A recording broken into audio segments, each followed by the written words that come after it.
Iftar special एक और बेहतरीन रेसिपी मैं आपको देने जा रही हूँ, जिसे कहते हैं वेजिटेबल्स पकोड़ा, यानी कि सब्जियों के पकोड़े की रेसिपी आपके साथ शेयर करने जा रही हूँ। अगर आपके पकोड़े अच्छे नहीं बनते हैं, क्रिस्पी नहीं बनते हैं या फिर बहुत ही रूखे रूखे से हो जाते हैं, तो ये रेसिपी आपके लिए है। बिल्कुल भी आपने वीडियो को स्किप नहीं करना, लास्ट तक ज़रूर देखना है। इंशाल्लाह आपके लिए हेल्पफुल तो होने वाली है, इसके बदले में आपने वीडियो को लाइक भी ज़रूर करना है।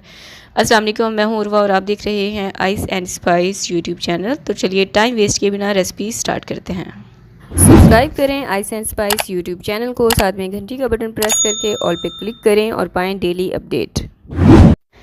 तो जी बिस्मिल्लाह करके रेसिपी स्टार्ट करते हैं। यहाँ पर मैंने ली है पालक, और अगर इसको कप में मेजर करेंगे ना तो 3 कप से थोड़ी सी ज़्यादा होगी। और इसको आपने बारीक बारीक काट लेना है, और इसकी डंडियाँ आपने वेस्ट नहीं करनी। जो नरम नरम डंडी होती है ना, बहुत से लोग उसको वेस्ट कर देते हैं, उसको आपने पकोड़े में लाजमी ऐड करना है। बंद गोभी मैंने आधा फूल लिया है, और बड़े साइज़ के 2 प्याज लिए, उसको स्लाइस में और लंबाई में बारीक बारीक कट कर लिया।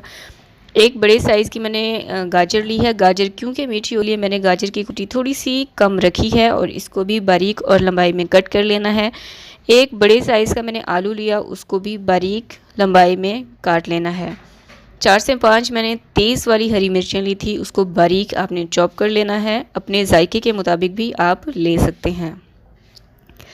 हरा धनिया मैंने इसमें शामिल किया है आधा बंच। इसको भी, हरा धनिया की भी आपने डंडी को वेस्ट नहीं करना, उसकी डंडी को भी बारीक चॉप करके आपने इन पकोड़ों में इस्तेमाल करना है। एक पूरा बड़े साइज़ का लेमन मैंने इसमें निचोड़ा है।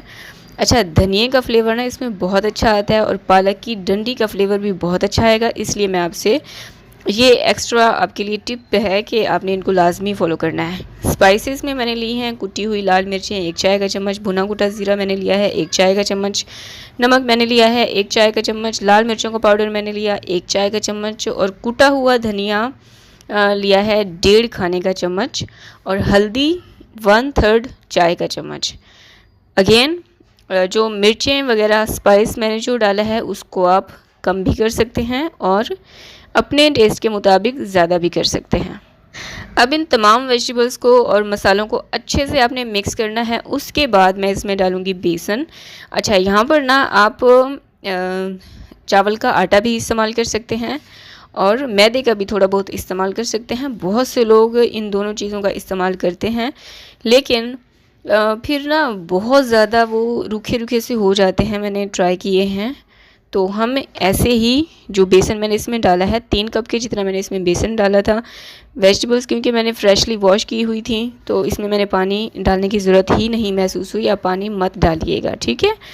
उसी बेसन को और वेजिटेबल्स को जब बहुत अच्छे से आप मिक्स करेंगे, वो बैलेंस हो जाएगी। 5-1 मिनट के लिए आपने रख देना है, ताकि जो सब्ज़ियां हैं इनमें सारे मसाले रच जाएं, और उसके बाद आपने मीडियम हॉट ऑयल में इन तमाम पकौड़ों को फ्राई कर लेना है। फ्राई करते वक्त चूल्हे की जो आंच है उसको आपने बिल्कुल लो रखना है। लो आंच पर आपने इनको फ्राई करना है, तभी आपके पकोड़े अंदर से कच्चे नहीं रहेंगे, अंदर तक पकेंगे भी और बाहर से क्रिस्पी भी होंगे। तो यहाँ पर मेरे पकोड़े फ्राई हो चुके हैं, और अब इस पॉइंट पे मुझे ये बताएं कि वीडियो को किस किस ने लाइक किया है। अगर आपने अभी तक वीडियो को लाइक नहीं किया तो जल्दी से लाइक कीजिए। मुझे आपसे सिर्फ़ और सिर्फ जो मुफ्त का आपका एक थम्स अप ही चाहिए होता है, एक लाइक बटन चाहिए होता है। तो जल्दी से वीडियो को लाइक कर दीजिए। इसे अपने फ्रेंड्स और फैमिली के साथ भी ज़रूर शेयर कीजिएगा। बहुत परफेक्ट रेसिपी मैंने आपको दी है, और ये चटनी की रेसिपी अगर आप चाहते हैं तो कमेंट करके मुझे बताएं। इंशाल्लाह ये मैं आपके साथ ज़रूर शेयर करूंगी, और हर रमज़ान हर इफ्तार में मेरे घर में ये चटनी बनाई जाती है। तो वीडियो को लाइक कर दिया है तो कमेंट करके बताएं नेक्स्ट रेसिपी क्या हो। मुझे दुआओं में याद रखें। अल्लाह हाफिज़।